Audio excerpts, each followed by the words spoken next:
Oke, selamat datang kembali di sesi Deep Dive kita.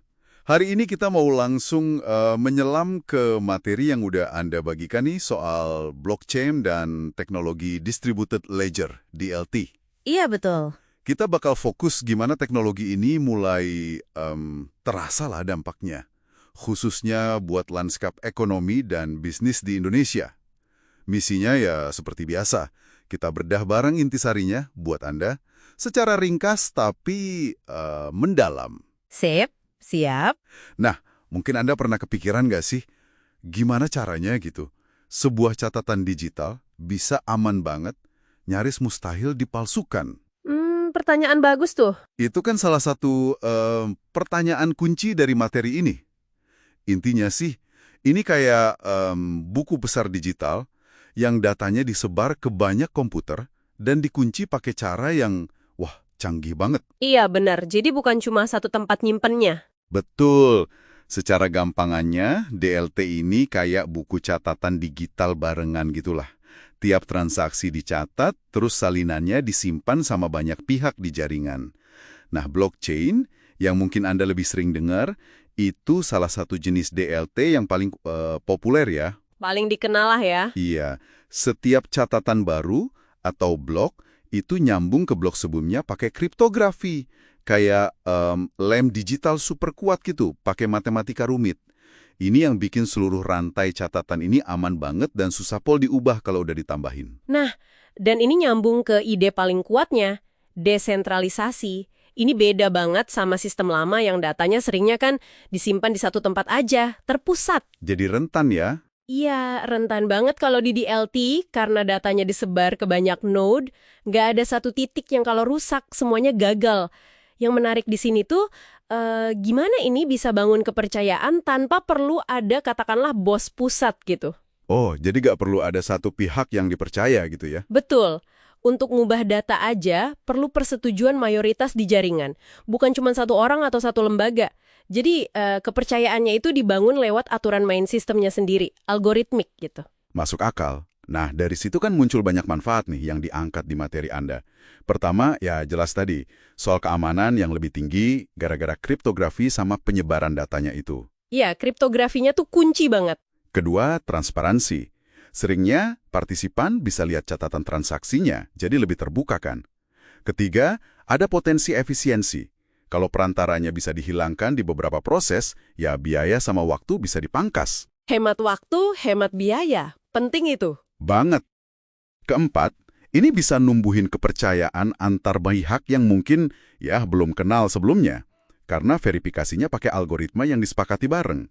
Analoginya mungkin kayak buku catatan bersama yang nggak bisa dirusak ya. Semua pegang salinan, nggak bisa diubah sembarangan tanpa setuju bareng-bareng.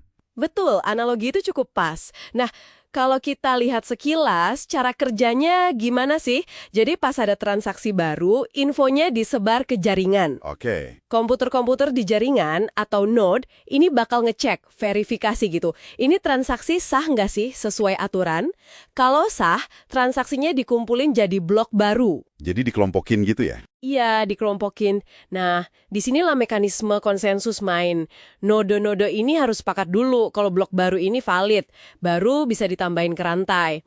Proses kesepakatan ini penting banget karena ini yang jaga integritas semua catatan tanpa perlu wasit pusat tadi.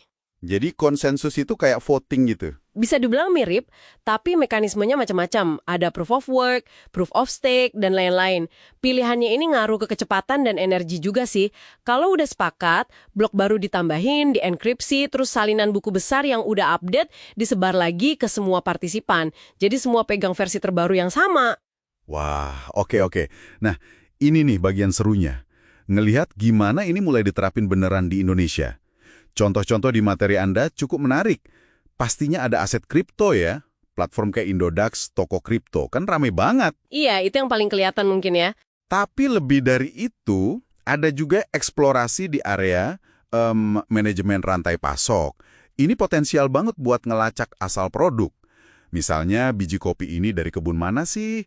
Atau minyak sawit ini produksinya gimana? Jadi lebih transparan. Oh, jadi bisa tahu asal-usul barang gitu ya. Menarik.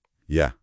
Terus di sektor keuangan, Ada disebut beberapa bank lagi jajal DLT buat percepat proses clearing antar bank atau mungkin ngurangin biaya transaksi. Bahkan ada startup lokal yang coba bikin solusi identitas digital lebih aman pakai blockchain. Sama ada juga inisiatif buat catat kepemilikan properti.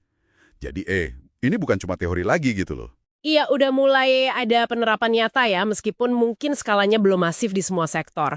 Kalau kita tarik ke gambaran lebih besarnya, potensi dampaknya emang signifikan ya. Seperti yang tersirat dari kesimpulan di materi Anda. Teknologi ini nawarin kemungkinan buat bikin sistem yang lebih adil, efisien, dan bisa dipercaya di banyak sektor ekonomi digital.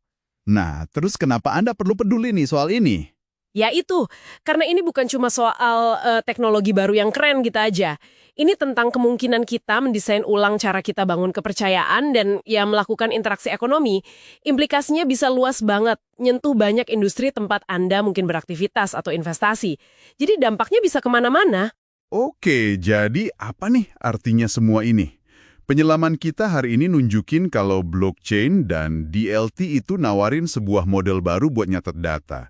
Model yang aman, transparan, dan nggak tergantung sama satu pihak pusat aja. Potensinya di Indonesia kelihatan nyata. Banyak aplikasi mulai muncul. Ini bisa jadi awal pergeseran cara kerja banyak sektor ke depannya. Betul. Dan ini mungkin bawa kita ke satu pemikiran terakhir nih buat Anda renungkan, yang terinspirasi dari implikasi materi ini ya. Mengingat tadi kita tekanin banget manfaat transparansi dan efisiensi. Coba deh bayangkan, sistem atau industri mapan lainnya yang mungkin belum kita sebut tadi, kira-kira mana lagi ya yang bakal berubah fundamental kalau adopsi DLT ini makin luas dan makin matang ke depan? Sesuatu buat dipikirin lebih lanjut aja sih. Menarik. Oke. Terima kasih banyak Anda sudah menyimak penyelaman mendalam kita kali ini. Sampai jumpa di pembahasan berikutnya.